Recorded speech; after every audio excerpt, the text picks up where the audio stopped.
RRB group D இதுக்கான 2026க்கான notification வந்து release பண்ணிட்டாங்க. ஆல்ரெடி வந்து இன்னுமே வந்து 2025க்கான எக்ஸாம்ஸே முடியலை. அதில் வந்து டோட்டல் வந்து 32,000 வேகன்சி கொடுத்துருந்தாங்க இந்த வருஷத்துக்கு.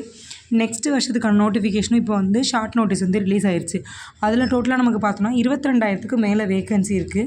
இந்த ஷார்ட் நோட்டீஸ் படி பார்த்தோன்னா நெக்ஸ்ட் இயருமே வந்து ஆர்ஆர்பி குரூப் டி எக்ஸாம் வந்து கண்டிப்பாக இருக்குன்றது தெரிய வருது. இதுக்கான ஏஜ் லிமிட்டுன்னு பார்த்தோன்னா ஜென்ரல் கேட்டகிரிக்கே 18 வயசுலேருந்து 33 வயசு வரைக்கும் இருக்கணும். இது வந்து ஜென்ரல் கேட்டகிரிக்கு தான். இனிமேல் தான் வந்து ஓபிசிக்கு, எஸ்சி எஸ்டிக்கு அப்படின்ற எல்லா கேட்டகிரிக்கும் வரும். ஜென்ரலுக்கே வந்து 33 வயசு வரைக்கும் ரிலாக்ஸேஷன் இருந்துச்சுன்னா நம்ம ஓபிசிக்கு, எஸ்சிக்கு அவங்களுக்குலாம் அவங்க எல்லாருக்குமே இன்னும் வந்து 35 வயசு வரைக்கும் அப்ளை பண்ணுற மாதிரி தான் இருக்கும்.